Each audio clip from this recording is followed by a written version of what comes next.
Mesdames, Mesdemoiselles, Messieurs, bonsoir. Bonsoir et bienvenue donc à cette conférence dans le cadre de l'exposition L'économie, crack, boom, mu, organisée par la Banque de France et accueillie par la mairie de Marseille. Et donc dans le cadre de ce cycle de conférences, bienvenue à cette séance de ce soir consacrée à un thème quand même particulièrement intéressant ces jours où il faut ne pas oublier de remplir sa fiche de déclaration d'impôt sur le revenu, réforme de l'impôt et des aides sociales entre efficacité et justice sociale.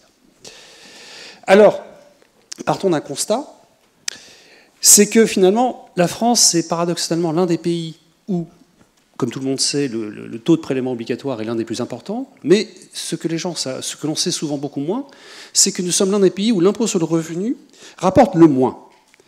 Donc l'impôt sur le revenu en France rapporte un tout petit peu moins de 3% du produit intérieur brut en 2013, d'après un rapport récent du Conseil des prélèvements obligatoires, alors qu'il rapporte plus de 10%, y compris dans des États très libéraux tels que les États-Unis, ou près de 13% par exemple en Grande-Bretagne.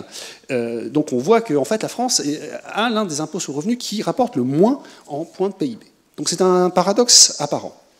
Et d'où vient ce paradoxe? Ce paradoxe vient que nous avons beaucoup de prélèvements obligatoires, mais pas sur l'impôt sur le revenu, pas tellement sur la taxe sur la valeur ajoutée non plus, mais sur un ensemble de prélèvements obligatoires qui sont en fait d'une part la contribution sociale généralisée, qui en gros s'élève à 8% des revenus d'activité sur les revenus du travail, mais aussi et surtout sur l'ensemble des cotisations sociales, salariées et patronales. Et ces cotisations sociales sont beaucoup plus faibles chez nos partenaires. Donc se pose la question de l'articulation un petit peu pour résoudre ce paradoxe. Pourquoi avons-nous un impôt sur le revenu qui rapporte aussi peu à la puissance publique alors que nous avons à côté de ça des prélèvements obligatoires aussi lourds? Est-ce la bonne articulation ou est-ce qu'il faut penser un petit peu repenser l'articulation de cet ensemble de prélèvements? Alors, en 2011, a connu un succès en librairie avec le livre La Révolution fiscale, écrit par Camille Landais de la London School of Economics, Thomas Piketty de la Paris School of Economics et Emmanuel Saez de la Berkeley School of Economics. Et ce livre atteste du besoin de repenser justement l'articulation de l'impôt sur le revenu avec les autres impôts directs et les cotisations sociales. Alors, pourquoi repenser cette articulation? Eh bien, c'est parce que contrairement à la CSG et aux cotisations sociales, qui sont, elles, prélevées à la source, de manière relativement indolore, le mode de perception de l'impôt sur le revenu lui donne un rôle de symbolique d'impôt martyr. En effet, la moitié seulement des contribuables payent l'impôt sur le revenu des personnes physiques, et 70% des recettes de l'État que l'État reçoit sur l'impôt sur le revenu provient en réalité des 10% des contribuables qui ont le revenu imposable le plus élevé. Donc un impôt très concentré, qui rapporte peu, et dont la moitié ne paye rien. Ce qui, évidemment, alimente énormément de psychose et d'excitation dans le débat fiscal sur l'ensemble des impôts, des cotisations sociales et des prélèvements obligatoires. On voit ainsi que finalement, le nombre de contribuables imposables à l'impôt sur le revenu devient une sorte de thermomètre dont le rôle est complètement disproportionné, un thermomètre de la pression fiscale dont le rôle est complètement disproportionné dans les débats publics sur justement le débat sur l'impôt, qui est finalement un débat certes pénible, mais nécessaire à tout fonctionnement de la démocratie.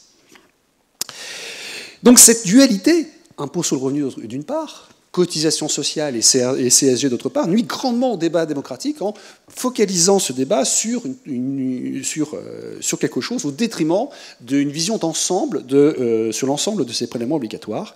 Et donc c'est quelque chose que l'on peut penser ne pas être sain pour avoir un débat normal sur qui doit payer quoi dans notre pays, dans le cadre d'un débat démocratique avec les électeurs contribuables. Deuxièmement, la France est le dernier des grands pays industriels pour lequel le paiement de l'impôt sur le revenu n'est pas contemporain à la perception des revenus. Il n'y a pas de prélèvement à la source. Alors, c'est évidemment pénible, parce que ça veut dire que quand que les contribuables qui ont des revenus qui fluctuent, qui changent beaucoup d'une année sur l'autre, parce que, par exemple, il y a des pertes d'emploi, parce qu'il peut y avoir au contraire des accidents qui, au contraire, augmentent les revenus, font que on se retrouve avec des montants d'impôts élevés une année, et l'année où on paye beaucoup d'impôts, c'est pas forcément l'année où on a beaucoup de revenus. Donc c'est quelque chose qui peut être problématique. Mais c'est quelque chose qui est encore beaucoup plus problématique dont on peut penser que c'est encore beaucoup plus problématique, quand on comprend que dans l'impôt sur le revenu s'articule également tout un ensemble de dispositifs qui sont destinés à soutenir la politique donc le soutien aux bas revenus. Donc c'est quoi la politique de soutien aux bas revenus? Ce sont essentiellement deux dispositifs en France, qui sont d'une part la prime pour l'emploi et d'autre part, en tout cas, le RSA et en particulier son volant, sa composante activité, qui consiste à vraiment donner un crédit d'impôt, en tout cas un impôt négatif, aux personnes à bas revenus qui exercent une activité. Et permettez-moi de penser que cette politique est d'autant plus importante que si, au-delà de l'impôt, on regarde les grands problèmes macroéconomiques qui nous intéressent et auxquels sont frappés la France, l'un des problèmes les plus importants se trouve, je pense, être le problème du chômage et de l'emploi. Et quand on regarde à travers les pays, un petit peu à travers nos voisins, quels sont les pays qui réussissent le mieux en termes d'emploi et de chômage, on constate que l'une des sources pour résoudre le problème du chômage, c'est en tout cas de permettre l'émergence d'un certain nombre d'emplois qui s'appellent par exemple les mini-jobs en Allemagne, qui ne sont pas forcément très bien payés, qui sont en tout cas des emplois à bas salaire, dans les secteurs des services souvent. Et donc la problématique est de faire en sorte que justement ces emplois puissent être à la fois rentables sur le plan économique pour les employeurs et socialement et politiquement soutenables malgré leur bas salaire. Et donc la clé de voûte pour que ces emplois puissent exister, c'est justement de leur permettre d'être défiscalisés ou en tout cas d'être moins taxés que les autres. Donc cette politique de soutien aux emplois à bas salaire, ça est intégré partiellement à l'impôt sur le revenu à travers le dispositif de la prime pour l'emploi et aussi à travers le RSA activité, dans son volant activité. Il y a aussi un dispositif important qui sont les allègements de charges sociales sur les bas salaires. Mais en tout cas, pour les deux premières composantes, on voit que leur articulation et la manière même dont ils sont pensés, dont ils fonctionnent aujourd'hui, pose des problèmes. Pourquoi ? Parce que la prime pour l'emploi est directement, telle qu'elle existe aujourd'hui, une partie prenante du dispositif d'impôt sur le revenu. Ce qui veut dire que quelqu'un qui reprend un emploi ne bénéficie de ce crédit d'impôt. C'est un crédit d'impôt qui bénéficie avec 1 an de retard au moment où on perçoit l'impôt par rapport au moment où justement on reprend l'emploi. Et donc, évidemment, cette année de retard, pour des personnes à bas revenus qui peuvent être dans la précarité et à qui on veut justement leur demander, on peut penser qu'il serait souhaitable de leur demander d'accepter des emplois relativement instables et relativement mal payés, ce décalage dans le temps entre le moment où il y a reprise d'emploi et le moment où on reçoit le crédit d'impôt, qui peut atteindre 18 mois en moyenne, est justement préjudiciable au bon fonctionnement de ce dispositif. Et donc c'est préjudiciable, c'est donc d'autant plus dommage que justement, il me semble en tout cas, que c'est un enjeu stratégique. Autre dispositif, donc le RSA activité, qui en tout cas, on a soit l'un soit l'autre, lui pose un autre problème. Lui est contemporain, mais en France, en tout cas le RSA comprend deux dispositifs, le RSA SOC pour ceux qui ne travaillent pas et le RSA activité pour ceux qui reprennent un emploi, qui dans ce cas-là, auquel cas il se substitue à la prime pour l'emploi. Et le gros problème du RSA activité, c'est que près de 70% des bénéficiaires potentiels ne font pas la demande auprès de l'administration pour bénéficier de ce dispositif. Et donc, quand on cumule, c'est ce qu'on appelle le problème du non-recours. Et donc, quand on cumule le non-recours du RSA et du RSA activité, c'est près de 5 milliards d'euros par an que l'État, comme ça, réussit à économiser, que la puissance publique réussit à économiser sur les bénéficiaires du RSA.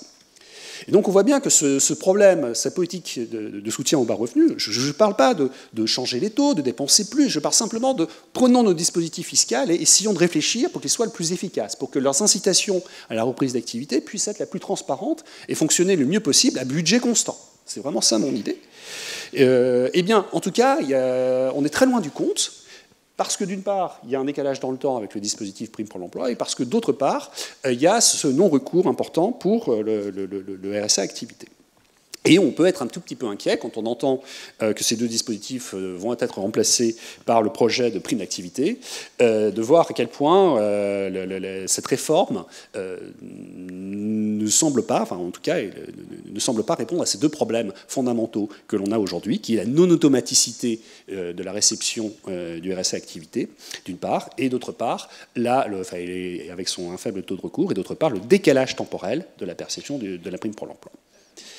Donc, premier problème dans le fonctionnement de nos impôts, On a un mélange des deux qui obscurcit complètement, qui focalise l'attention du débat public sur une toute petite composante des prélèvements obligatoires, à savoir l'impôt sur le revenu, là où l'essentiel des masses, c'est la CSG et les cotisations sociales, d'une part. Deuxième problème, on a un problème dans le fonctionnement de l'impôt sur le revenu et de la politique de soutien aux bas revenus, avec ce problème de décalage dans le temps et ce problème de non-recours, décalage dans le temps pour la prime pour l'emploi, non-recours pour le RSA.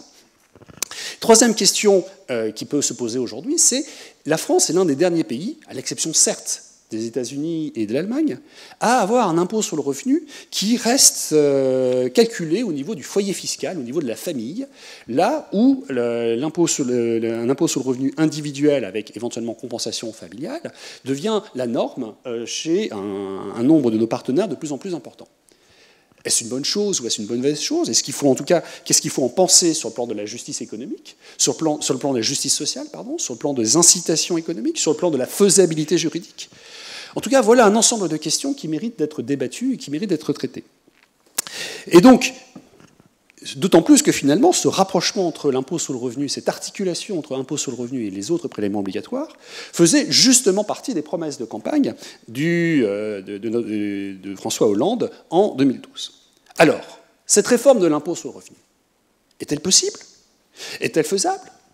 Eh bien, pour en débattre, donc, nous serons trois ce soir. Moi, je suis entouré par... Je commence par qui? Martin Collet, qui est professeur de droit public à l'université Panthéon-Assas Paris 2, qui va donc nous éclairer un petit peu sur finalement le fait qu'au-delà de ce qui est souhaitable politiquement, socialement et économiquement, la réforme de l'impôt n'est pas toujours possible juridiquement, n'est pas toujours possible sur le plan constitutionnel. Des fois, si, des fois non. Et donc, justement, Martin va nous éclairer sur l'ensemble de ces enjeux. Et Martin est notamment l'auteur de L'impôt confisqué, que tu as publié en 2014, si je ne m'abuse. Et d'autre part, je suis entouré de Alain Tranois, qui est professeur de sciences économiques à l'EHESS et directeur de l'Aix-Marseille School of Economics, et auteur de « Il faut une révolution fiscale, qu'en pensent les économistes en 2012 ». Alors, je vais donc donner la parole à Martin, pour commencer. Oui, merci Étienne. Moi, je serai assez bref, justement. Alors, bonjour, déjà. Je serai assez bref pour commencer parce que, justement, comme vient de le dire Étienne, moi, je ne suis pas économiste, je suis juriste. Et néanmoins, il nous a semblé que ma présence ici n'était pas totalement délirante, alors même qu'il s'agit plutôt de parler de choses sérieuses, c'est-à-dire de parler d'économie, de parler de justice, du prélèvement fiscal, ce qu'il faudrait faire pour améliorer effectivement le fonctionnement de ce système fiscal français dont on se plaint beaucoup, et pour des raisons tout à fait justifiées que tu viens d'énoncer. Mais il se trouve que, autant il y a une vingtaine d'années, ma présence aurait été assez superflue, disons, autant aujourd'hui, je crains qu'elle soit, non pas nécessaire, mais en tout cas potentiellement utile. Donc je vais expliquer ça en 2 mots pour commencer, et puis on engagera les discussions sur le fond. Alors, comme vous le savez vraisemblablement, le système juridique français, comme la plupart des systèmes juridiques dans le monde, fonctionne avec ce qu'on appelle une norme suprême. C'est celle qui est tout en haut de notre ordre juridique. En France, c'est la Constitution, c'est celle qui a été adoptée en 1958, donc c'est la Constitution de la Ve République. Et puis il se trouve, on y reviendra, que un certain nombre d'autres principes, issus pour l'essentiel de la Déclaration des droits de l'homme de 1789, eh bien, ont une valeur juridique équivalente. Ce que ça veut dire concrètement, et c'est simplement ça qu'il faut comprendre, c'est que aujourd'hui, le législateur, celui qui fait la loi, le Parlement si vous le préférez, le plus souvent, parfois c'est par référendum, eh bien le législateur est tenu de respecter ces principes qui sont inscrits dans la Constitution ou dans la Déclaration des droits de l'homme de 1789, alors sous réserve évidemment d'une réforme constitutionnelle, mais qui est très improbable pour des raisons techniques sur lesquelles on pourra revenir le cas échéant. Donc qu'est-ce que ça signifie? Ça signifie qu'aujourd'hui, et c'est l'article 34 de la Constitution qui l'indique, c'est en principe le Parlement, le législateur, qui détermine l'impôt sous toutes ses facettes, l'assiette, les taux, les modalités de recouvrement des impositions de toute nature, c'est la formule qu'emploie la Constitution. Et alors on trouve des dispositions un petit peu plus compliquées, mais qui en pratique rejoignent ce que je viens d'expliquer là, à propos des cotisations sociales, des cotisations de sécurité sociale, alors qui théoriquement relèvent d'une compétence du gouvernement. C'est en principe pour l'essentiel le gouvernement qui détermine notamment le niveau des cotisations prélevées par exemple sur nos salaires, et ensuite le niveau des prestations qui nous sont offertes, le niveau de remboursement des médicaments par exemple. En pratique néanmoins, tout cela est de plus en plus pris en charge également par le législateur. Mais en tout cas, ce qui est important, c'est que gouvernement comme Parlement, comme législateur, eh bien, sont tenus de respecter donc ces principes de valeur constitutionnelle. Or, ces principes, quels sont-ils? Si vous lisez la Constitution, vous n'en trouverez aucun. À part le principe que j'ai énoncé, selon lequel c'est au Parlement de décider de l'impôt sous toutes ses facettes et des principes qui président aux prélèvements sociaux. Mais sur le fond, quels doivent être ces principes, quelles doivent être concrètement ces règles? Il n'y a rien dans le texte de la Constitution. Alors, en creusant un petit peu au-delà et en regardant la déclaration de 1789, qui a donc, je vous le disais, pour l'essentiel la même valeur juridique, là on trouve quelque chose. On trouve pour l'essentiel un article, qui est l'article 13 donc, de cette déclaration, qui, j'y insiste, remonte au 26 août 1789. Ce n'est pas un texte d'hier matin.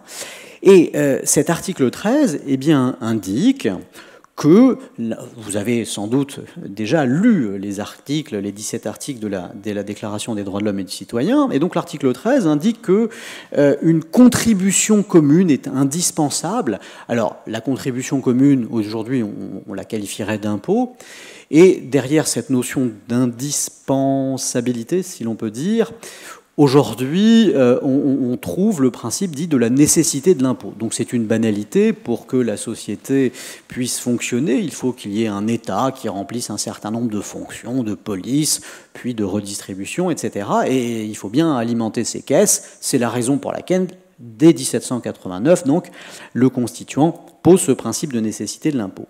Et c'est ça qui est intéressant pour nous, juste ensuite, dans le même article, eh bien, cette déclaration de 1789 précise que cette contribution commune, cet impôt, disons, doit être, je cite, également réparti entre tous les citoyens en raison de leurs facultés.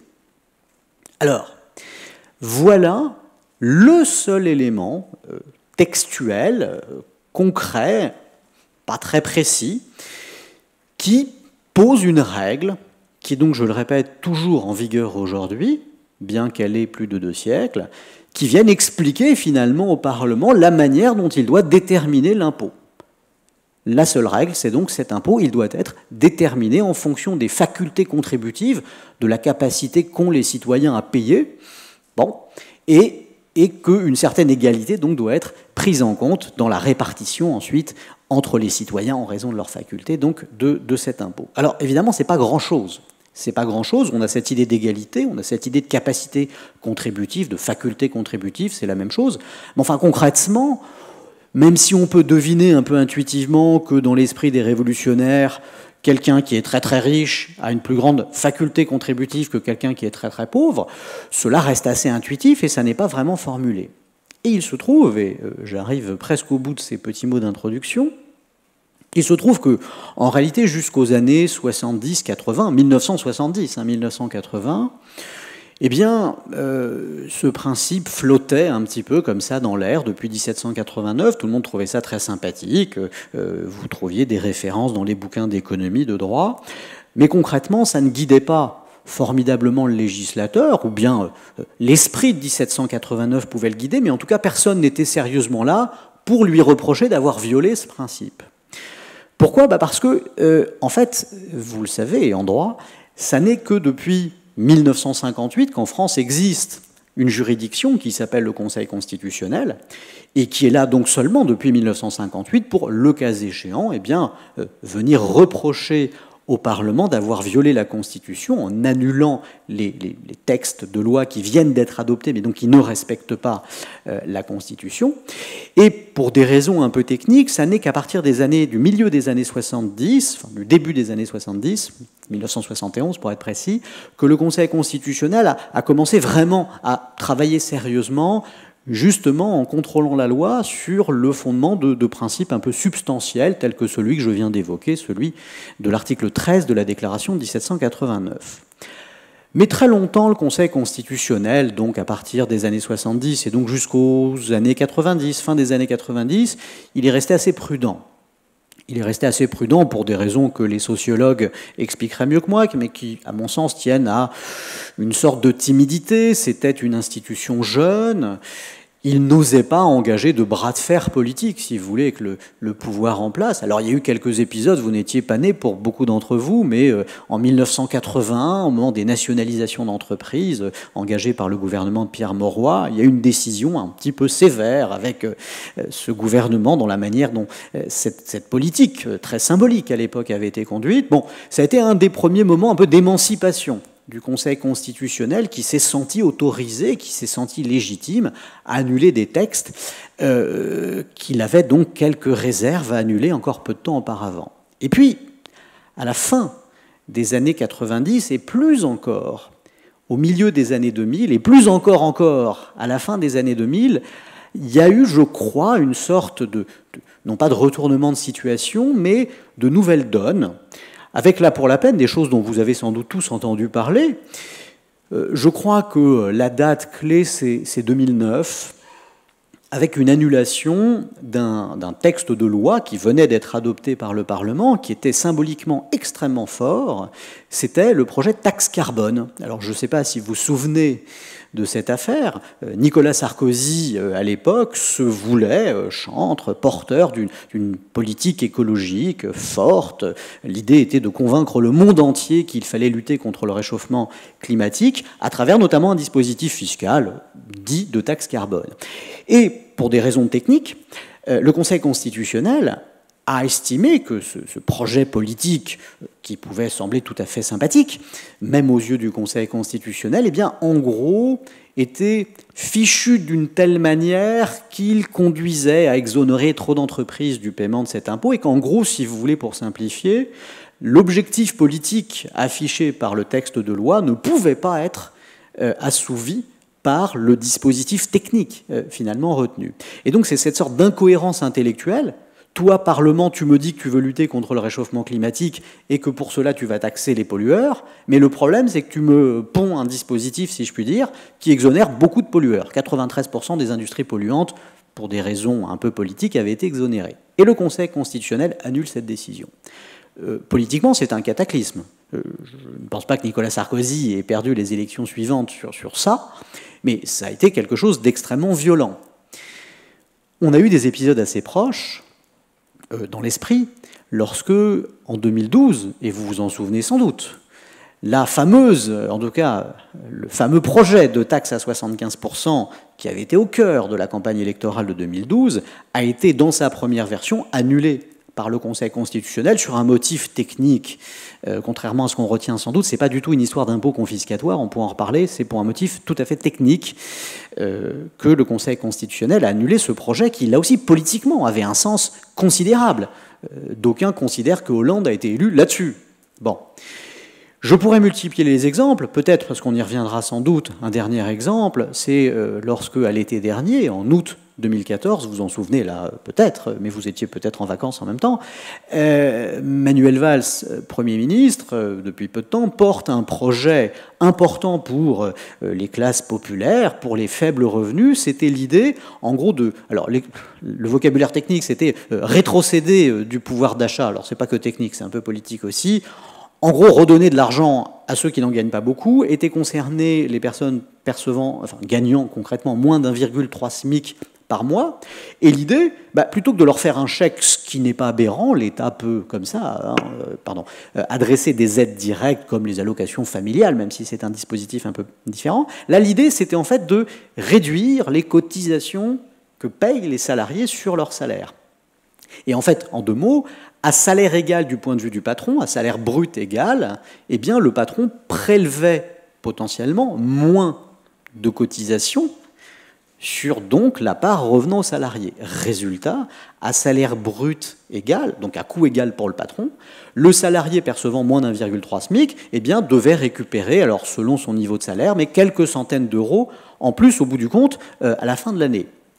Et il se trouve que le Conseil constitutionnel, là encore sur le fondement d'un raisonnement technique et à mon sens très contestable, mais c'est un autre problème, annule ce projet politique, encore une fois, très important du point de vue du gouvernement.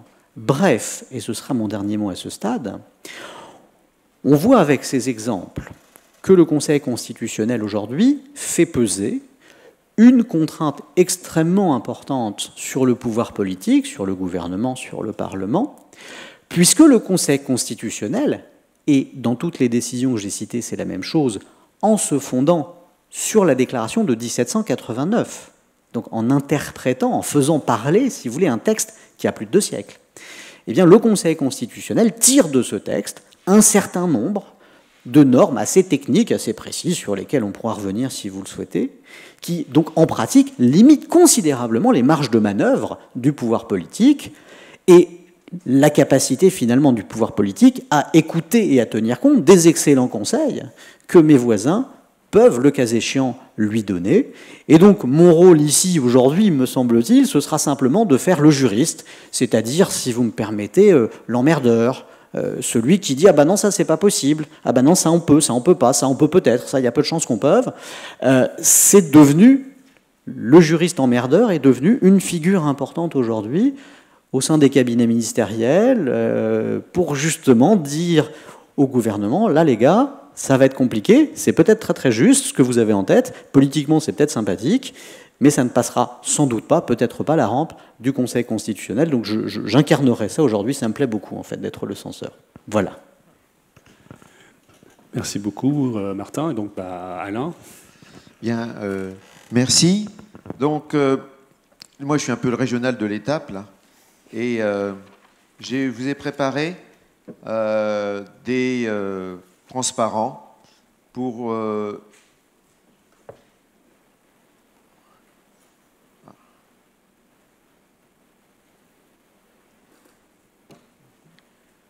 j'ai juste un petit souci, c'est et après je veux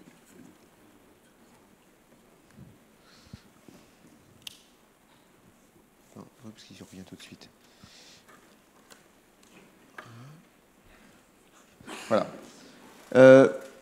Et je vais vous parler en fait d'une réforme faite sous le quinquennat du président Hollande, qui a trait au traitement des enfants dans le système fiscalo-social, et plus particulièrement les allocations familiales et l'impôt sur le revenu.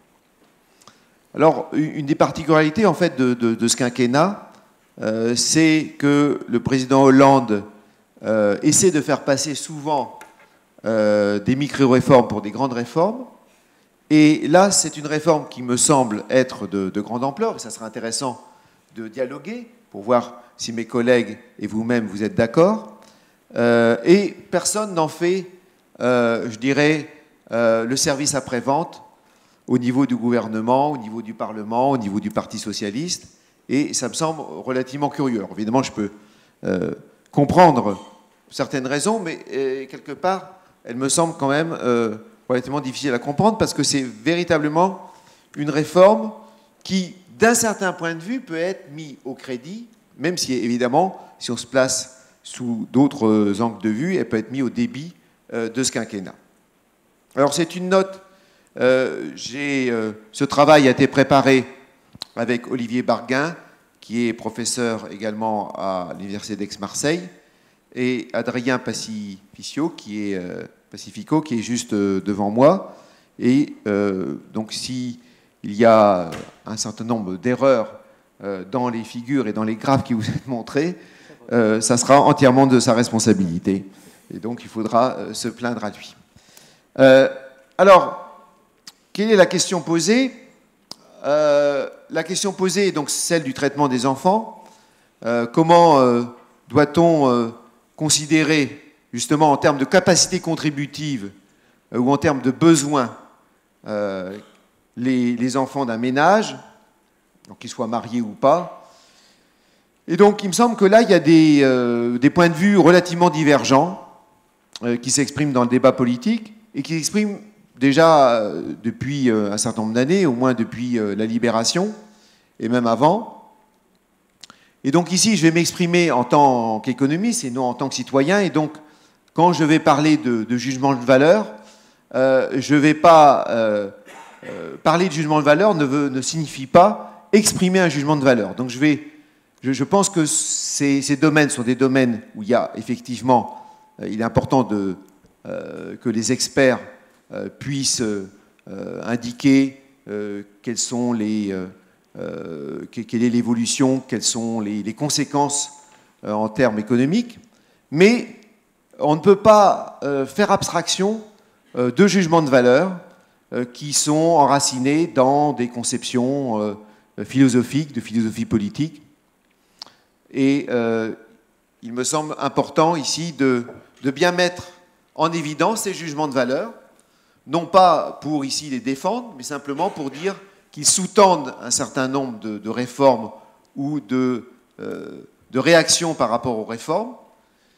Et donc, ici, ce que je vais vous démontrer, je vais essayer de vous démontrer, c'est que, en fait, c'est une réforme de grande ampleur, ce qui est en train d'entreprendre, je dirais, le Premier ministre Manuel Valls et le Président de la République, parce que, eh bien, on est en train de changer de jugement de valeur par rapport à ce que doivent représenter des enfants en termes de capacité contributive, justement.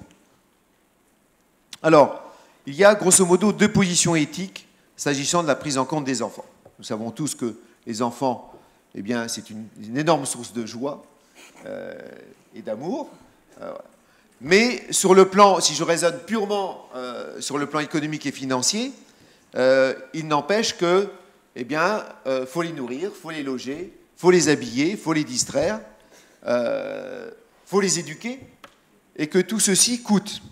Et que donc, en termes de capacité contributive, si vous avez 2000 francs 2000 euros de revenus par mois, et que vous avez 2 enfants, eh bien, vous aurez nécessairement une capacité contributive sans doute plus faible que si vous êtes simple célibataire. Ou en tout cas, c'est un jugement de valeur qui peut s'appuyer, je dirais, sur toute une tradition en économie où on cherche justement à essayer scientifiquement là, de regarder si on peut mesurer le coût de l'enfant. Alors, je dis qu'il y a deux positions éthiques. La première position, c'est ce que je vais appeler le principe forfaitaire, et il concerne essentiellement les prestations, c'est-à-dire que les prestations devraient avoir un caractère universel. Et le deuxième principe, c'est le principe du sacrifice égal s'agissant de l'impôt. Et je vais montrer qu'auparavant, enfin, avant cette réforme, la France combinait quelque part ces deux jugements de valeur. Et après la réforme, la France va connaître une situation où ces deux jugements de valeur seront mis en brèche, seront battus en brèche, pour laisser place à un troisième jugement de valeur. Alors, c'est quoi le principe forfaitaire ? Eh bien, le principe forfaitaire, je l'énonce de la façon suivante, c'est que la politique familiale et sociale doit faire comme si un enfant d'une famille aisée ne coûtait pas plus cher que celui d'une famille pauvre. Et un exemple, c'est les allocations familiales avant la réforme. Alors, tout le monde sait que, enfin, tout le monde sait, tous les économistes savent que le coût de l'enfant est généralement croissant avec le revenu du ménage, c'est-à-dire que un enfant d'une famille riche coûte effectivement plus cher à élever qu'un enfant d'une famille pauvre. Mais là, l'énoncé du principe ne porte pas sur ce diagnostic de savoir si effectivement les parents n'utilisent pas une partie de leur revenu pour, je dirais, en faire profiter leurs enfants, quelque part, à travers, je dirais, des maisons plus spacieuses, des habits, je dirais, achetés à des marques plus réputées, etc. Le problème, c'est comment la politique familiale et sociale doit traiter les familles aisées par rapport aux familles pauvres. Et là, c'est de dire, socialement, il n'est pas défendable qu'un enfant d'une famille riche soit un argument pour que cette famille aisée reçoive plus de l'État que ne va le faire une famille pauvre. Eh bien, l'exemple de l'application de ce principe forfaitaire, c'est les allocations familiales avant la réforme, où, avant cette réforme, eh bien, chaque enfant, alors évidemment, il y avait, suivant le rang d'enfant, premier, deuxième, troisième, mais chaque enfant rapportait exactement le même montant, quel que soit le revenu du ménage. Et donc ça, c'était bien une traduction de ce principe que j'ai appelé forfaitaire. Voilà, un enfant, tant d'argent par mois en plus, quel que soit le revenu de la famille.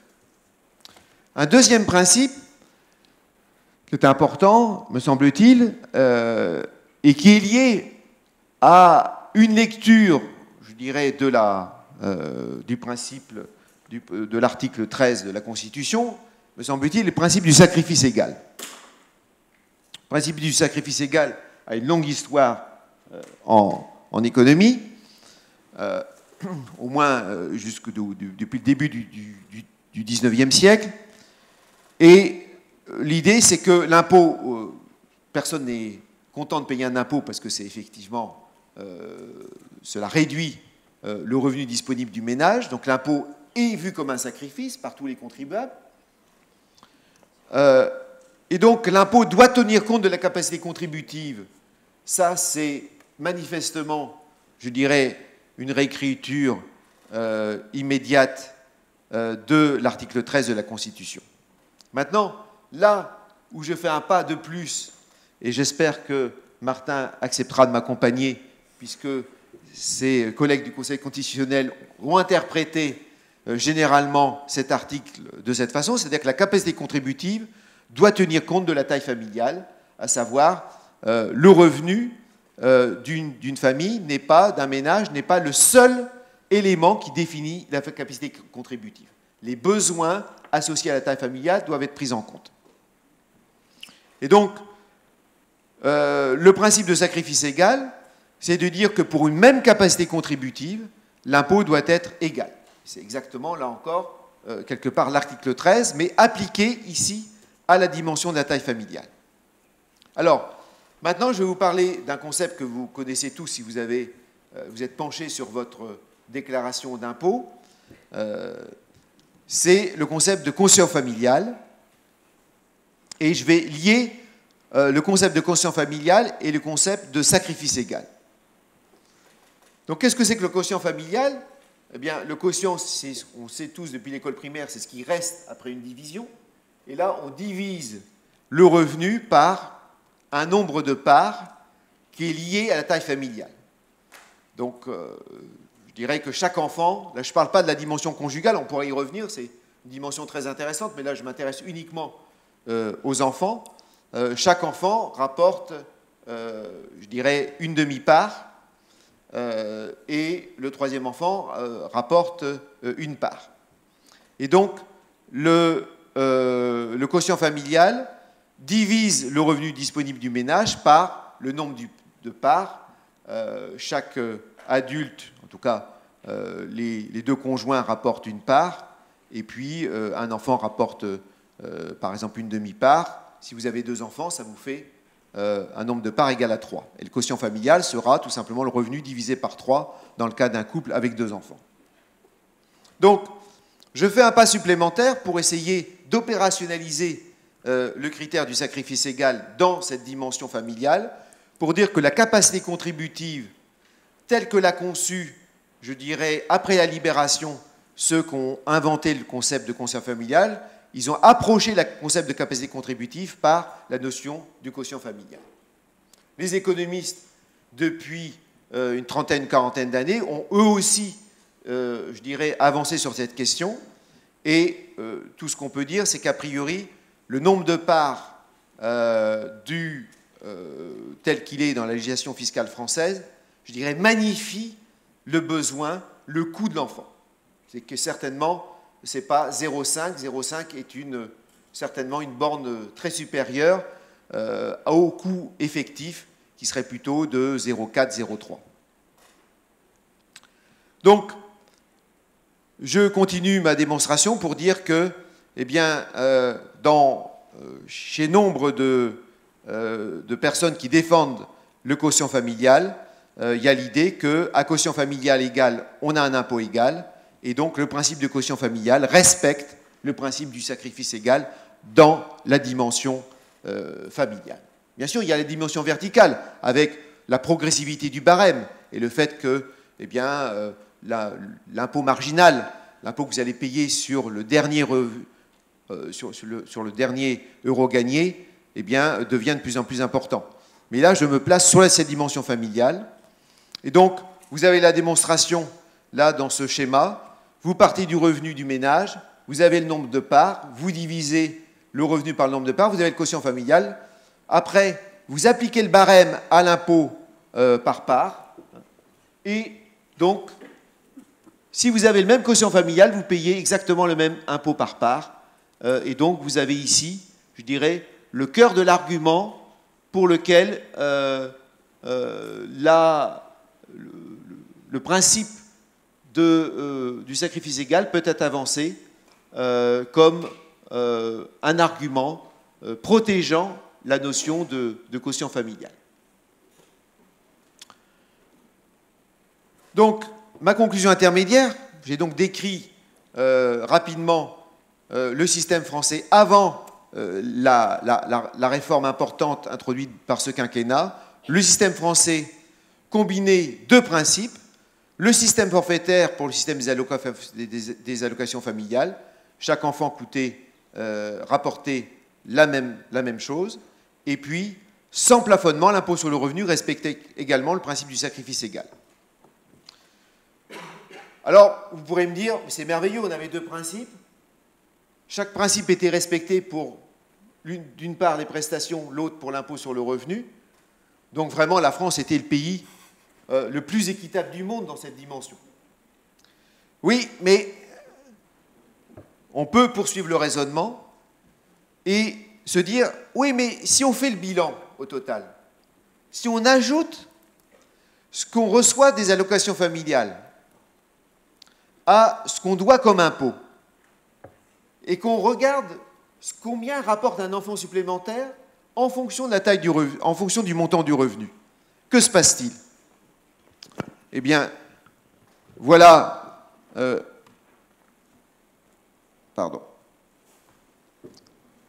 Voilà ce qui se passait avant la réforme. Vous avez cette courbe bleue.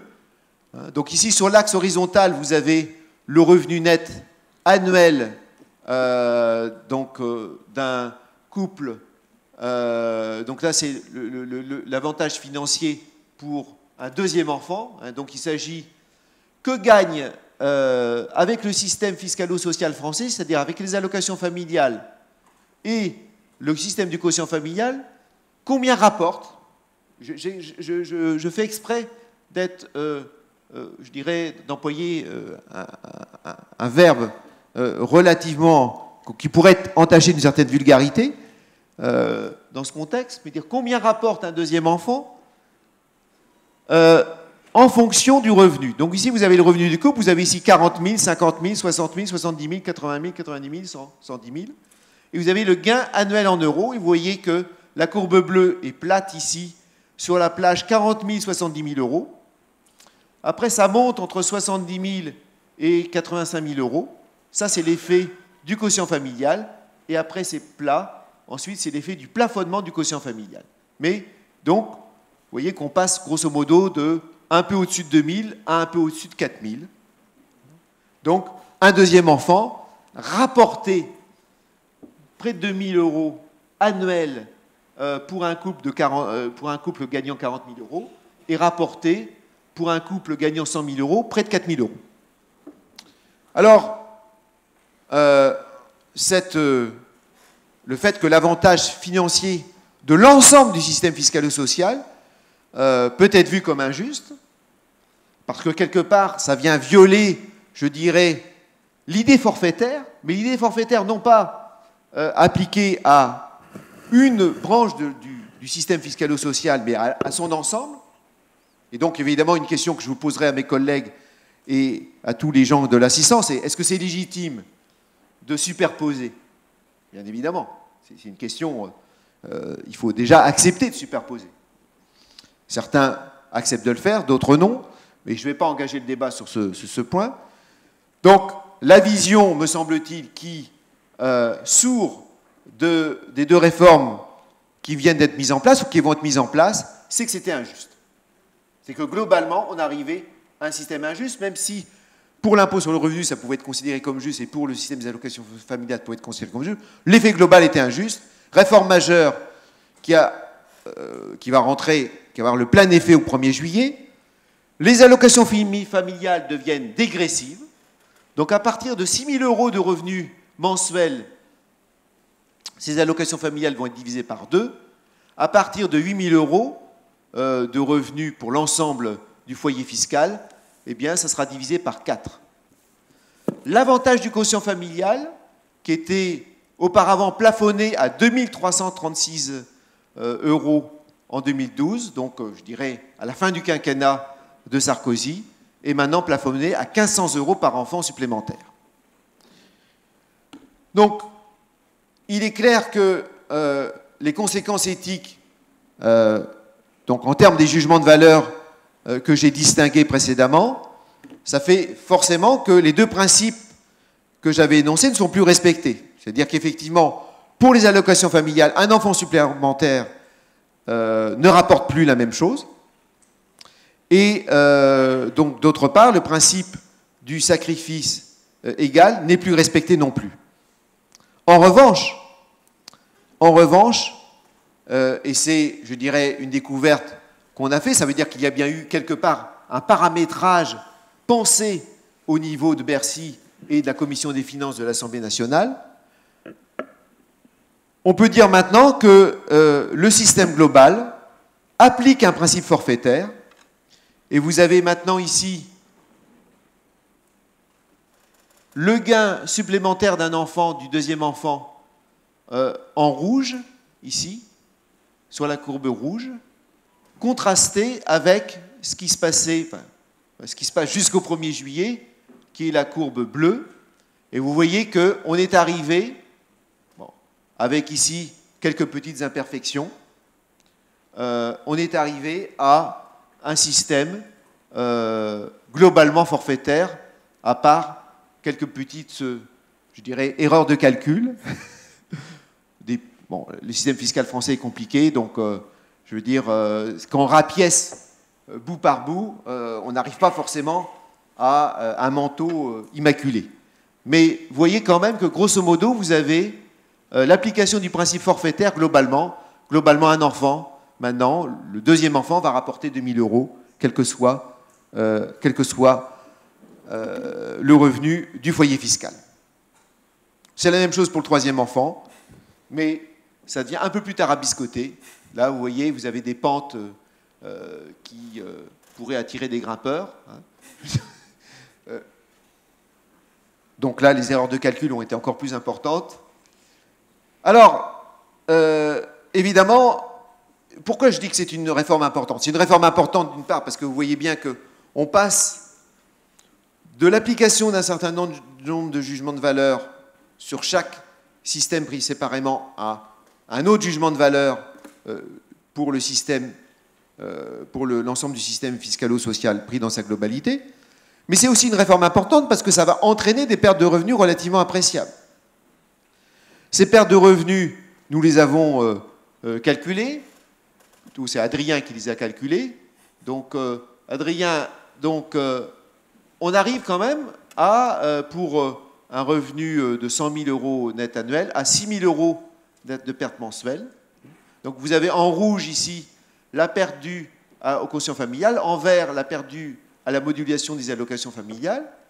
Donc, c'est vrai que les feuilles d'impôt, je dirais qu'ils vont... Enfin, cette réforme intervient à partir du 1er juillet. C'est vrai que les familles, elles ont des revenus tout à fait confortables, mais elles vont quand même, je dirais, sentir la différence entre avant et après. Et donc, la perte de revenus en pourcentage, vous voyez que c'est une perte de revenus qui au maximum, monte à 6%, pour après décroître doucement, parce qu'effectivement, la perte de revenus est plafonnée à 6 000 euros, et après, elle décroît parce que le revenu continue d'augmenter.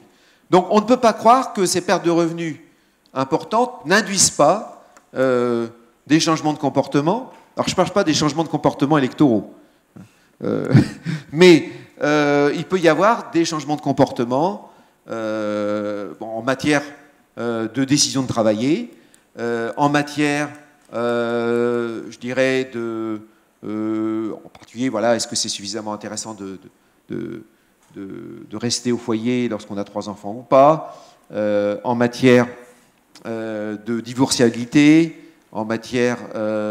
voilà, et donc il peut y avoir, et éventuellement même en matière de fécondité.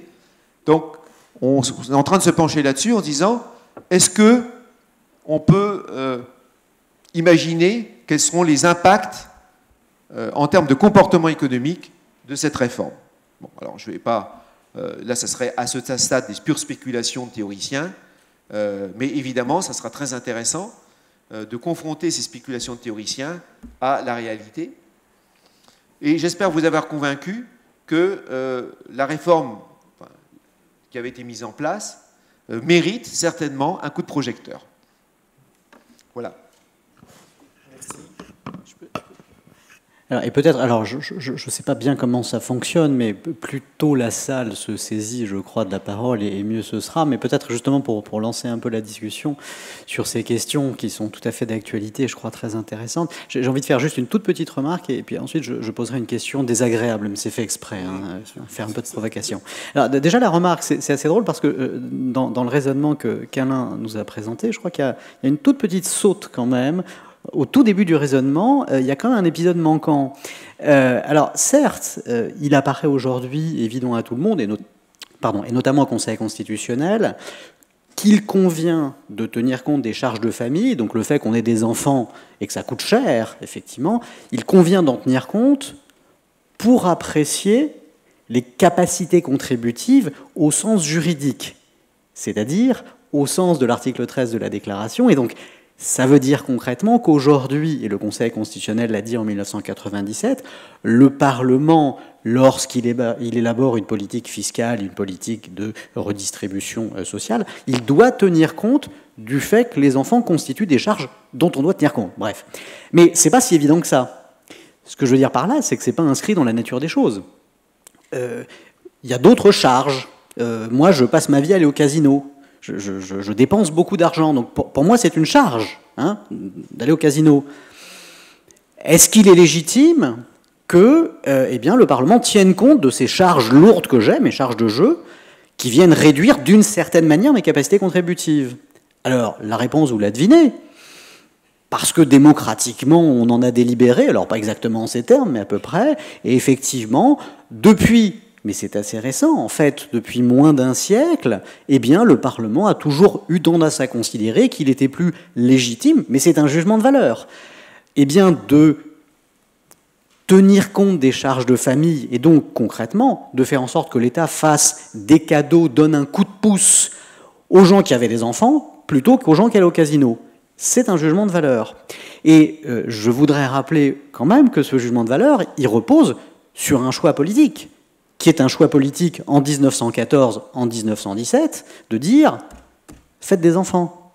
C'est-à-dire, l'État, concrètement, fait un chèque, alors moins important aujourd'hui, comme vient de le montrer Alain, aux familles, pour qu'elles se reproduisent, si je puis dire, pour faire de la chair à canon.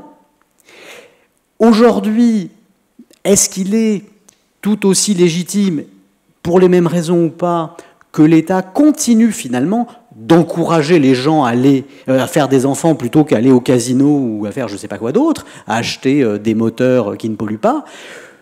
Ça ne me semble pas si évident. Je crois qu'il convient encore aujourd'hui de se reposer la question, est-ce que vraiment c'est à l'État d'aider les gens qui décident, c'est un choix personnel, de faire des enfants, plutôt que ceux qui décident de ne pas faire d'enfants pour ne pas rajouter à la pollution et au malheur. Bon, bref. En tout cas, j'insiste, il y a bien un jugement de valeur, et ce n'est pas un état de nature que eh bien, la collectivité soit chargée d'aider les familles qui font le choix donc d'avoir des enfants. Alors après, sur la question qu'on a envisagée, vous l'avez compris, la problématique c'est jusqu'à quel point il est juste que les familles de riches touchent plus de l'État lorsqu'ils ont un enfant que les familles de pauvres. Bon. Ma question, elle porte sur les schémas. Vous l'avez remarqué, enfin je crois avoir été à peu près attentif, à chaque fois on commence à 40 000 euros de revenus annuels. Et alors, il se passe quoi en dessous? Parce que, a priori, bon, je comprends qu'il soit extrêmement triste que les revenus de plus de 140 000 euros par an eh bien, perdent des sommes qui sont pas négligeables. Hein. Puis c'est des foyers qui sont déjà très imposés. Enfin, je veux dire, il ne faut pas être complètement démagogique et caricatural en disant c'est des salauds de riches, donc rajoutons-en encore. Bon, enfin, le sacrifice, il est significatif, mais il n'est pas monstrueux. Mais ça serait intéressant, enfin, c'est intéressant de voir ce qu'il y a tout au début aussi. Et qu'est-ce qu'on fait pour... En fait, les foyers qui ne sont pas imposables et qui donc, par définition, ne peuvent pas bénéficier d'un cadeau fiscal, puisque pour avoir un cadeau fiscal, il faut déjà payer de l'impôt, sinon on ne peut rien vous retirer. Bon. Et donc, qu'est-ce qui se passe en dessous? Alors, je vais me permettre juste de te répondre sur ta première interpellation. Oui, c'est un jugement de valeur, mais je dirais qu'en tant qu'économiste, dans un système de répartition pour le paiement des retraites, il vaut mieux encore qu'il y ait que certaines personnes aient des enfants. Parce que... Oui, absolument. Mais ce que je veux dire, c'est qu'il peut y avoir aussi une pure rationalité économique pour défendre l'idée que les enfants font partie des besoins et non pas, comme on disent économistes, mais c'est toujours un peu jargonneux, mais je dirais, ne font pas partie des goûts, des préférences. Aller au casino, est-ce que c'est un besoin? Il y a quand même cette idée de besoin, par exemple les handicaps, si tu abrites chez toi des membres de ton ménage, par exemple tes vieux parents, des grands-parents, etc., il y a quand même l'idée, si tu es handicapé, il y a quand même l'idée de besoin, qui est une notion qui n'est pas très, très approchée par les économistes, parce que l'économiste, enfin, au moins, je dirais Étienne et moi, en tant que représentants du courant dominant, on interprète toujours le monde comme si les gens avaient le choix. Tu as le choix d'aller au casino ou pas. Là, évidemment, on a le choix d'avoir des enfants ou pas, mais il y a l'idée effectivement qu'il y a un effet externe important d'avoir des enfants sur le fonctionnement global de la société et pour le fonctionnement de l'État aussi. Tu as dit pour le service militaire, et là j'ai pris l'exemple de paix de la sécurité sociale. Donc, il y a quand même cette idée de besoin. Et d'ailleurs, j'aimerais éventuellement t'interpeller sur est-ce que la notion de besoin existe dans la Constitution ou existe dans la... Est-ce qu'elle joue un rôle important pour le Conseil constitutionnel dans son interprétation de la loi? Mais après, je voudrais juste répondre sur la question factuelle. Bien sûr qu'il se passe des choses avant 40 000 euros. Grosso modo, le traitement, et ça je l'avais montré dans mon petit livre, et il y a des graphiques qui montraient qu'en fait, on avait une courbe en U en France. C'est-à-dire que l'avantage d'avoir un enfant supplémentaire, était relativement élevé pour les ménages qui n'ont pas de revenus, et il était relativement faible pour la classe moyenne, et après il remontait à cause de l'avantage du quotient familial pour les familles relativement aisées. Donc on avait une courbe en U, et là maintenant on va avoir une courbe en L, grosso modo. Et ce qui est intéressant, c'est que la fécondité française, elle est aussi en U. C'est-à-dire que ce sont les familles, je dirais, de la classe moyenne qui ont le moins d'enfants. Alors, il peut y avoir plein d'explications. Corrélation ne veut pas dire causalité, bien évidemment. Mais, bon, pour te dire qu'il se passe des choses, et en particulier, il y a eu effectivement des réformes importantes pour revaloriser le RSA socle, c'est-à-dire ce que vous touchez si vous avez 0 revenu d'activité, qui doivent être mentionnés. Mais on a voulu, je dirais, j'ai voulu focaliser sur cette réforme parce que dans l'introduction qu'a fait Étienne, il a, je dirais, reparlé du Thomas Piketty, de sa grande idée d'un impôt très simple. Un impôt très simple où chaque enfant rapporterait, entre guillemets, la même somme d'argent, quel que soit le revenu. Et donc, ce que je voudrais instiller comme idée, c'est que François Hollande, tout en étant très très éloigné de Thomas Piketty, comme vous le savez tous, eh bien, il a quand même mis en place progressivement les outils qui permettent d'envisager que le système fiscal pourrait se fiscalo-social, donc en cumulant ici allocation familiale, mais on pourrait aussi peut-être mettre le RSA et peut-être la prime d'activité et le impôt sur le revenu. François Hollande, par une réforme, je dirais, quand même d'ampleur, a quand même, je dirais, déplacé l'axe du traitement de la dimension familiale par le système fiscalo-social français dans un sens qui rend possible, je dirais, l'aboutissement du grand soir piquetien. Oui, un demi-mot, oui, peut-être, pardon, il faut que tu travailles un peu là, Étienne. Oui, il faut que je travaille, mais alors, juste avant de te donner la parole, donc je te donnerai la parole, après moi-même j'interviendrai, j'invite la salle à un moment donné, enfin, nous ne sommes pas les seuls, à intervenir, donc n'hésitez surtout pas, je vous donnerai la parole si besoin, mais voilà, je te laisse rebondir. Non, mais d'un mot juste pour répondre justement à l'interpellation. Alors, la jurisprudence du Conseil constitutionnel, aujourd'hui, elle reste quand même assez peu étoffée. Il y a eu un certain nombre de jalons, j'en évoquais quelques-uns. Il y a une vraie difficulté d'interprétation de certaines de ces décisions. Maintenant, on est à peu près clair sur quelque chose dont on n'a pas parlé, parce que c'est pas trop le sujet, mais on pourra en parler, c'est la question de la notion d'impôt dite confiscatoire, c'est-à-dire l'idée qu'au-delà d'un certain seuil, d'un certain taux, d'un certain niveau, trop d'impôts, c'est trop. Ça ne tue pas nécessairement l'impôt, mais en tout cas, c'est trop du point de vue de la Constitution. Bon. Alors, en revanche, sur ces questions de ce que l'État peut décider de prendre en compte au titre des charges entre guillemets indemnisables, c'est-à-dire en gros quel type de politique d'aide il souhaite réaliser. Là, pour la peine, il y a encore, et à mon sens tant mieux du point de vue justement de la liberté démocratique d'expression ensuite de ceux qu'on élira demain, quels qu'ils soient, il y a toujours une grande liberté.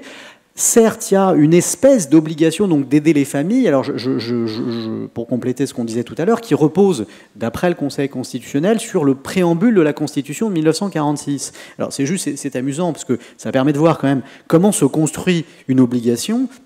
Le préambule, alors grâce à mon formidable téléphone, je vous l'ai retrouvé, le préambule de 1946, donc on n'a plus la Constitution de 46, mais on a gardé le préambule, espèce d'introduction qui dit un peu des banalités, dont celle-ci. La nation assure à l'individu et à la famille les conditions nécessaires à leur développement. Préambule de 46, vous savez, il a été adopté au terme d'une espèce de consensus un peu bizarroïde entre les gaullistes et les communistes, et donc ça donne un préambule avec de la chèvre et du chou, de la poire et du fromage, enfin c'est un peu bizarroïde, et donc il y a cette espèce de formule un peu creuse, hein, enfin bon, développement là. Et c'est sur ce fondement que le Conseil constitutionnel, en effet, depuis 1997, considère qu'il y a une sorte d'obligation, donc pour l'État, d'aider les familles et notamment donc de tenir compte des charges de famille. Alors soit par l'impôt, soit, là il y a une décision récente qui le dit très clairement, soit par d'autres mécanismes, donc ça peut être des allocations familiales par exemple, plafonnées, pas plafonnées, ça on n'a pas trop d'éléments. En tout cas, l'idée que certains besoins familiaux ou autres d'ailleurs hein, mériteraient ou pas d'être pris en compte, pour le moment, le Conseil constitutionnel, et encore une fois c'est heureux à mon sens, reste assez prudent et laisse la main finalement au pouvoir politique eh bien, de conduire ce débat, savoir s'il convient d'aider plus ou moins telle ou telle forme finalement de comportement, celui consistant à se reproduire, celui consistant à être économe en énergie ou d'aller au casino peut-être demain, ce sera considéré comme quelque chose d'épatant pour la société. Je ferai remarquer à Alain que ma fréquentation assidue, enfin c'est pour de faux, hein, mais ma fréquentation assidue des casinos rapporte fiscalement beaucoup. Alors je veux bien que mes enfants, s'ils ont la chance de travailler demain, paieront des cotisations qui paieront ma retraite. En attendant, tout le pognon que je dépense au casino, ça paye des retraites aussi, parce que c'est d'ailleurs reversé, enfin des retraites ou plus exactement nos médicaments, c'est reversé aux caisses de la sécurité sociale. Donc c'est très bien socialement, il y a de très bonnes externalités à aller au casino. Hein. C'était la petite parenthèse.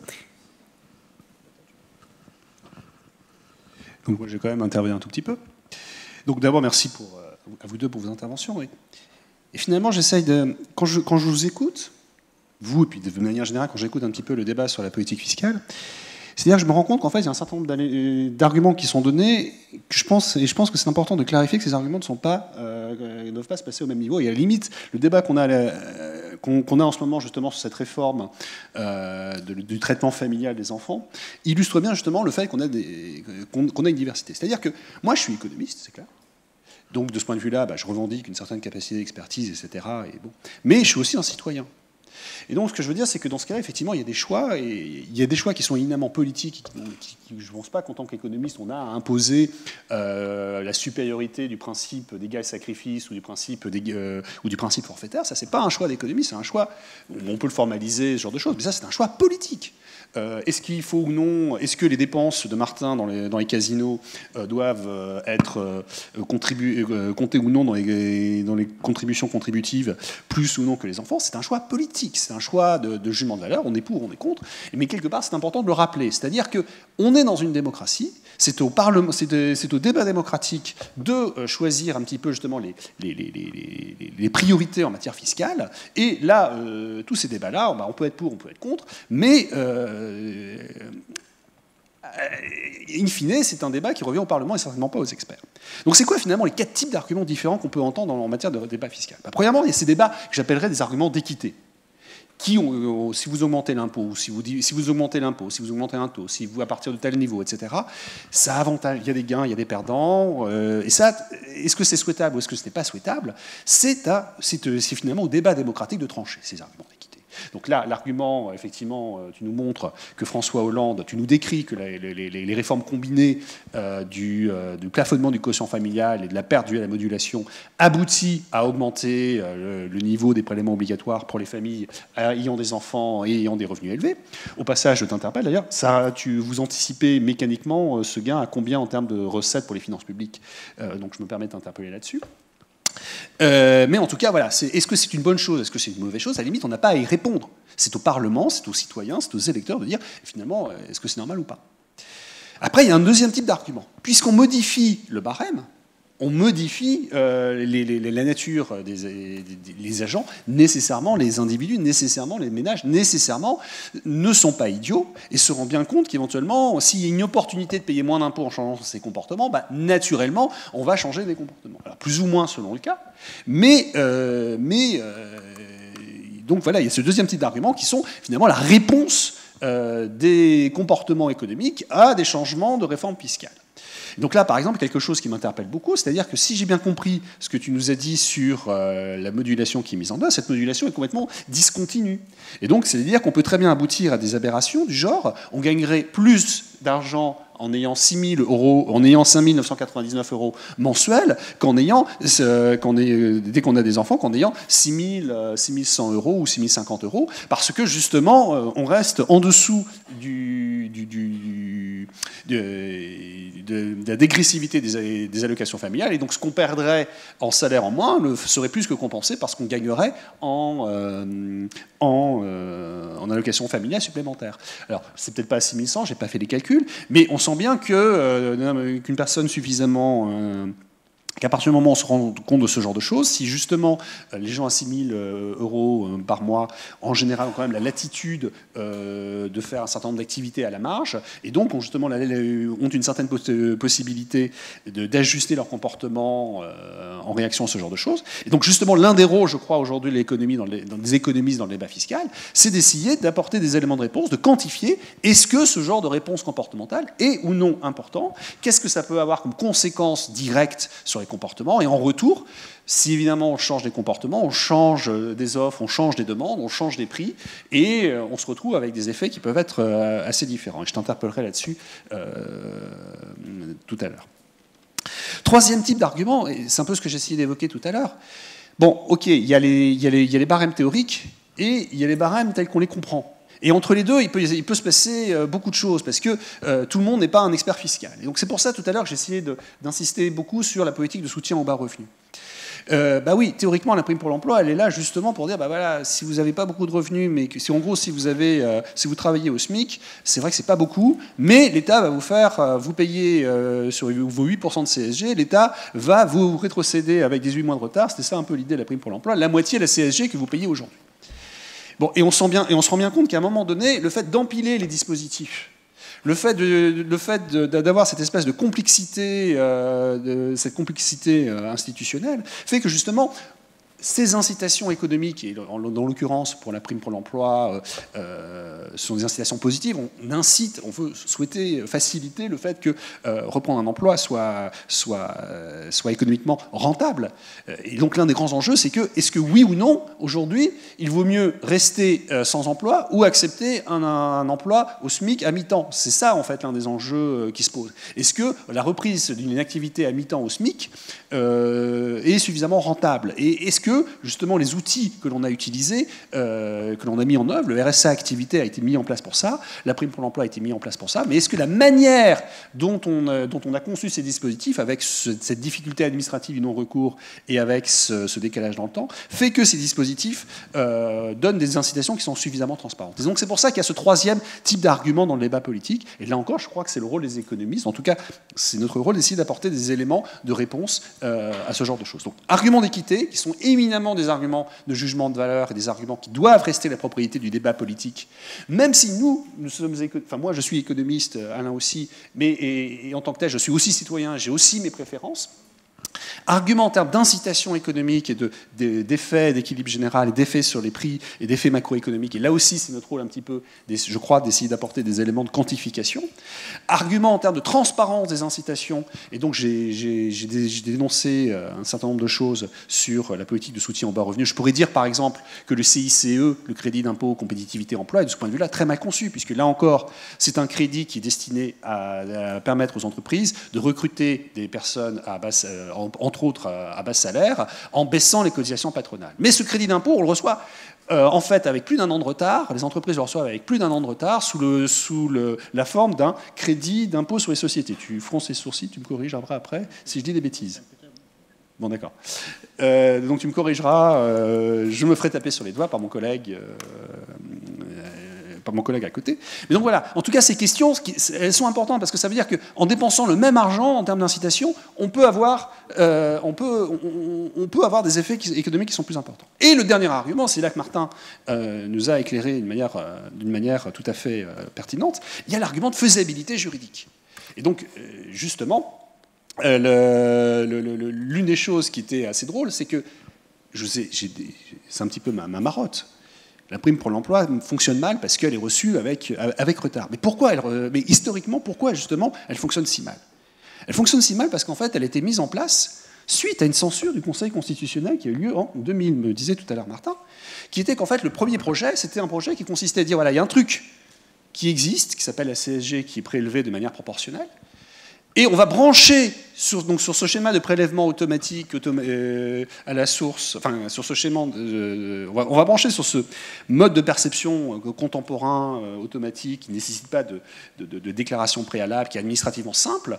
On va lui brancher une ristourne, un taux de TVA plus faible entre par exemple 1 et 1,3 SMIC, je ne sais pas ce qui était prévu à l'époque. En tout cas, on va brancher ce qu'on voulait mettre sur la prime pour l'emploi directement sur la CSG pour que l'incitation soit transparente, automatique et plus simple. Et ça a été censuré en 2000 par le Conseil constitutionnel. Et c'est donc suite à cette réponse du Conseil constitutionnel qu'on a mis en place quelque chose qui était adossé à l'impôt sur le revenu, qui est devenu beaucoup plus obscur en termes de transparence des incitations, et que, en tout cas, personnellement, je le regrettais. Donc j'ai interpellé Alain tout à l'heure sur justement l'effet du notch, l'effet de la discontinuité des allocations familiales. Je voudrais maintenant t'interpeller, Martin. Qu'est-ce qu'on peut faire aujourd'hui pour... est-ce qu'il est possible, étant donné le droit français, étant donné la jurisprudence constitutionnelle, d'envisager quand même de réintroduire une espèce de progressivité dans les prélèvements obligatoires au moment du paiement de la CSG? Je ne dis pas que ça doit être forcément la CSG, mais par exemple de rendre la CSG, dans l'idée de rendre la CSG un peu comme un acompte de l'IR, en tout cas de brancher dans ce cadre-là, une partie de ces incitations à la reprise d'activité pour que ce soit dynamique et automatique, quitte à les rendre avec retard, quitte à mettre en place par la suite un correctif au moment du paiement de l'impôt sur le revenu pour que ce soit constitutionnellement viable. Est-ce que c'est une genre de chose qui est envisageable ou est-ce que c'est constitutionnellement limité? Et encore une fois, je ne veux surtout pas que nous monopolisions la parole et donc je donne la parole à Alain et à Martin et après et à Alassane.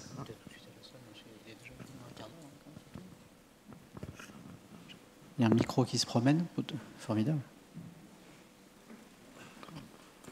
Merci. Oui, bonsoir.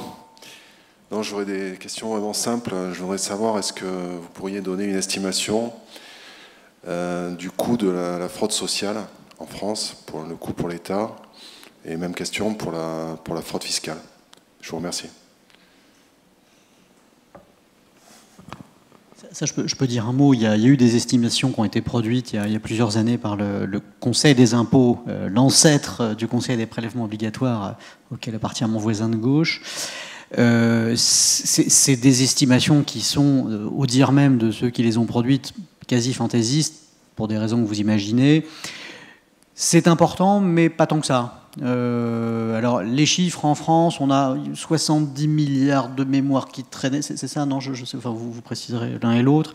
Des chiffres ont été évoqués. Ce qui est certain, c'est que certains impôts se fraudent plus facilement que d'autres. La TVA, qui est quand même ce qui rapporte plus de 50% des recettes de l'État, c'est plutôt difficile à frauder pour une raison assez simple, c'est que celui qui le paie techniquement, c'est, disons, le commerçant pour simplifier, mais en fait, la charge, le coût de l'impôt est répercuté sur le client. Et donc, le commerçant n'a pas tant que ça d'intérêt à tricher. Et puis, en plus, il y a une chaîne un peu compliquée techniquement qui fait qu'il se fait attraper facilement. L'impôt sur le revenu, c'est de plus en plus difficile de frauder aussi, puisque pour l'essentiel, ce qu'on gagne est déclaré par celui qui nous le verse. Alors quand vous avez comme moi la chance d'être professionnel libéral, vous êtes avocat, vous pouvez truander plus facilement. Voilà. Mais en fait, sinon ça devient difficile. La CSG, c'est difficile aussi, parce que c'est déclaré par le patron qui vous la verse. Bon, je ne vais pas multiplier les exemples, mais en réalité, on a un système dans lequel la fraude, alors sauf pour certaines professions, celles qui travaillent au noir, évidemment, mais enfin c'est peu de professions finalement, et relativement raisonnable, entre guillemets. En tout cas, c'est des sommes qui sont importantes, bien sûr, mais qui ne menacent pas la survie globale du système a priori. Bon, voilà. Peut-être vous voulez... Je voulais peut-être juste sur ce point faire un élément de comparaison internationale. Il y a des calculs qui ont été faits et qui restent bien évidemment hyper fragiles. Néanmoins, il y a eu des calculs qui ont été faits entre, je dirais, le montant des impôts collectés et des prestations et des cotisations sociales. Donc en France, ça fait quand même 1000 milliards. On a dépassé en 2014 la barre des 1000 milliards, le PIB à 2200. Donc on a 1000 milliards d'impôts et de cotisations sociales. Et donc on s'est demandé quel serait le montant des recettes pour l'ensemble du système fiscalo-social s'il y avait zéro fraude sur zéro impôt et zéro cotisation sociale. Et donc c'est ce qu'on appelle, il y a un écart, et en anglais on appelle ça le tax gap, l'écart par rapport au potentiel fiscal maximal si tout le monde, je dirais, personne ne fraudait, et on atteint en France à peu près 8%, 9%, et c'est un des taux les plus faibles du monde, avec la Grande-Bretagne. Et puis, à l'autre extrême, en Europe, vous n'aurez peut-être pas de mal à imaginer qu'on trouve effectivement la Grèce, avec 30%, l'Italie, avec 22%. Donc, il y a, je dirais, la France est plutôt un pays.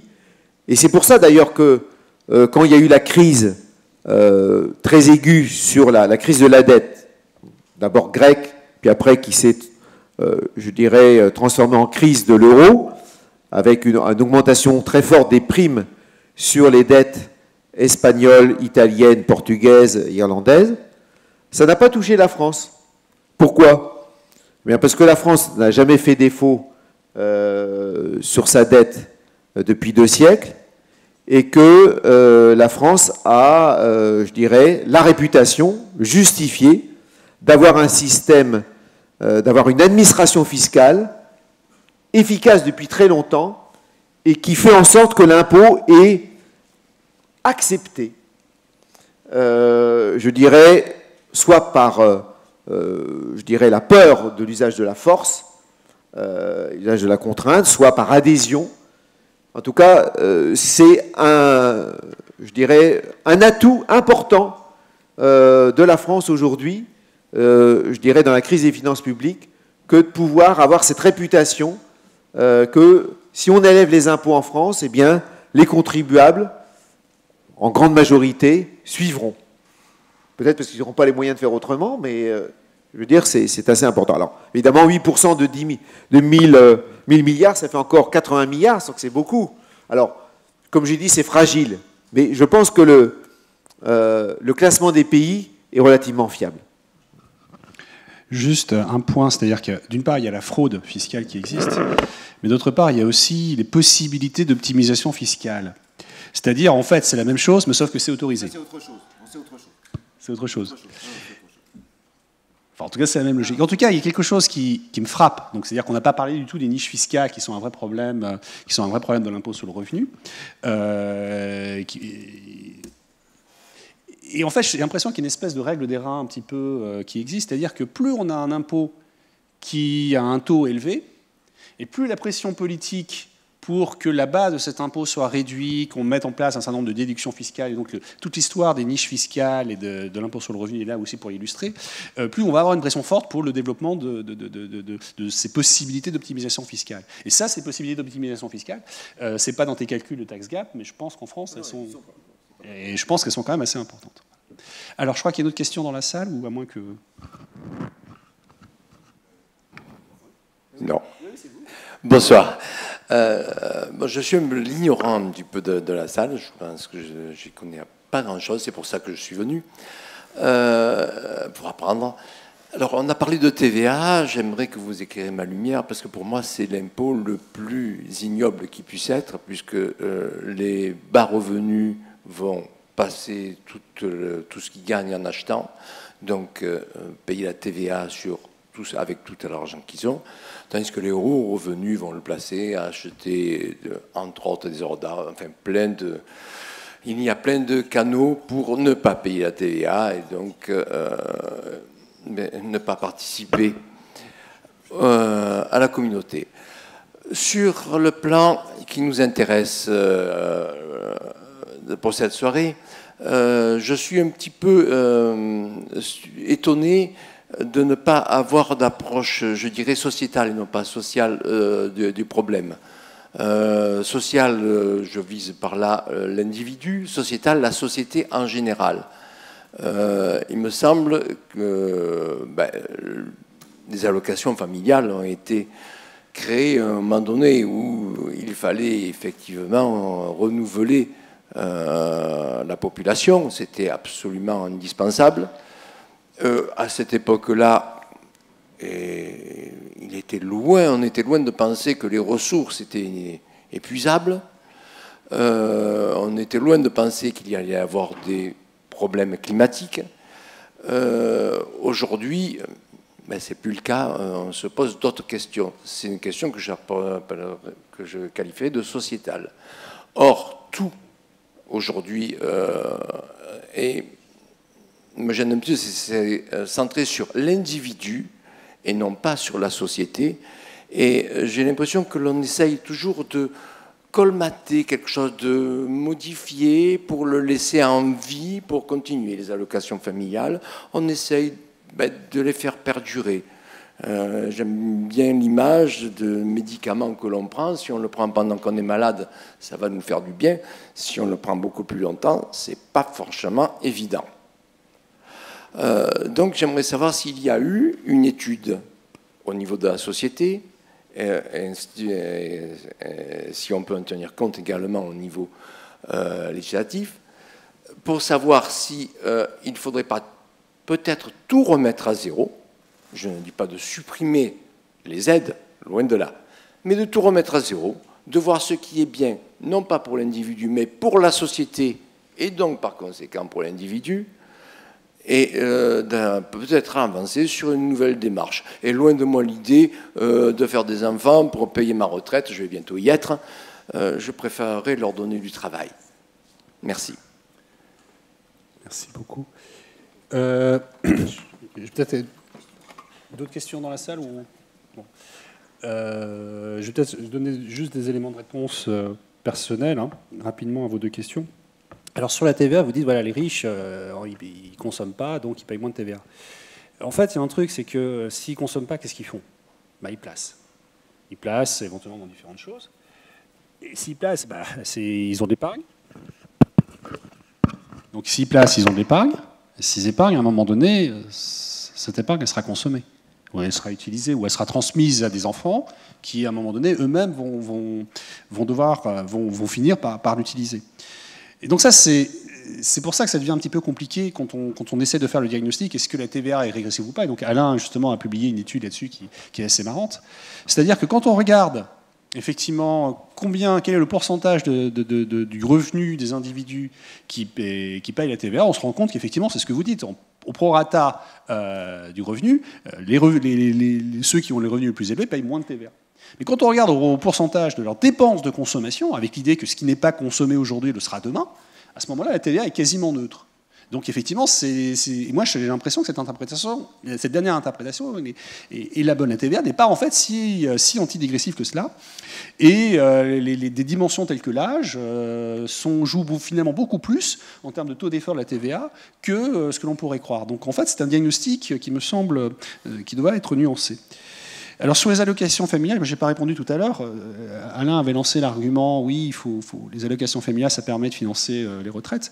Si l'idée c'est d'avoir davantage de population, on peut aussi jouer sur l'immigration. Et donc là encore, c'est un choix de société, c'est un choix politique. Et moi, ce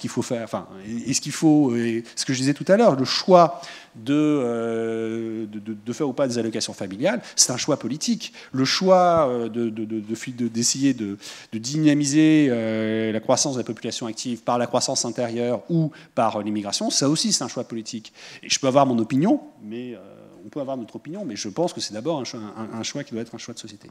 Alors, sauf si tu voulais rajouter quelque chose, je vais peut-être donner la parole à la salle. Juste un élément pour répondre à monsieur sur un point de vue global sur la politique familiale dans ce pays. Ça coûte, ça rapporte sans doute, mais ça coûte au moins 50 milliards d'euros. C'est-à-dire quand on prend toutes les dispositions, qui prennent en compte la taille familiale, aussi bien par exemple au niveau du RSA, au niveau de l'allocation logement, donc les impôts, etc. La taxe d'habitation. Si vous cumulez tout ça, vous arrivez pratiquement à 50 milliards d'euros, c'est-à-dire 2,5% du PIB. Alors 50 milliards d'euros, je vous ai dit 1000 milliards l'ensemble des prélèvements. La politique familiale en France, c'est 50 milliards. Donc c'est 5% du poids des impôts, si vous voulez, et des cotisations sociales. Bon. Les retraites, c'est beaucoup plus fort. Alors, remise à plat, quelque part, il y a une remise à plat. Mais comme vous le voyez, c'est pas une remise complètement à plat, comme vous le voyez sur le graphique. C'est pas une remise complètement à plat, mais on est en train, je veux dire sans le dire, je dirais, de faire partir notre politique familiale dans une autre direction. Et effectivement, je pense que si on adoptait des mesures de simplification, des clarifications en disant on va se mettre d'accord, peut-être surtout pas au niveau constitutionnel, parce que je ne voudrais pas que toutes les générations futures soient, je dirais, contraintes par nos choix à nous. Mais si on pouvait, je dirais, quelque part rendre plus transparent, en disant, voilà, on va adopter, je dirais, un schéma qui s'appliquera à tout notre système fiscalo-social. Un enfant, ça rapporte tant, le deuxième, le troisième, le quatrième, et puis voilà, c'est connu de tous. Je pense qu'on aurait fait déjà un grand pas de simplification Parce que la simplification, c'est très important, c'est aussi la transparence, c'est aussi la démocratie. Parce que vous comprenez, quand vous voyez cette courbe-là, la courbe en rouge, heureusement qu'il y a des chercheurs pour vous la montrer. Parce que ne comptez pas, quelque part, sur ceux qui ont créé ces mesures pour vous la montrer. Et donc, quelque part, ça éloigne, je dirais, les décisions politiques du peuple, de celui du peuple souverain. Et donc, il me semble que c'est pas être démagogique de dire accordons-nous sur des principes relativement simples et essayons de les traduire par des mesures relativement simples. Alors, je ne sais pas si c'est une mesure sociétale, mais je crois qu'économistes et juristes peuvent se retrouver sur cette demande de simplicité.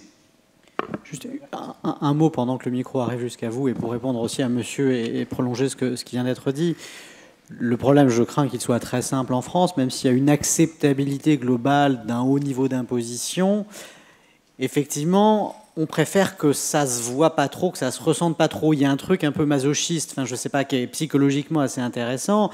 Et en effet, il faut qu'il y ait des économistes qui montrent schéma à l'appui ce qui est en train d'être fait, parce que le pouvoir politique qui porte cette politique qui pourrait sembler juste, qui à mes yeux l'est plutôt, enfin ça c'est mon jugement de valeur, ne l'assume pas. Alors pourquoi? Et c'est le problème.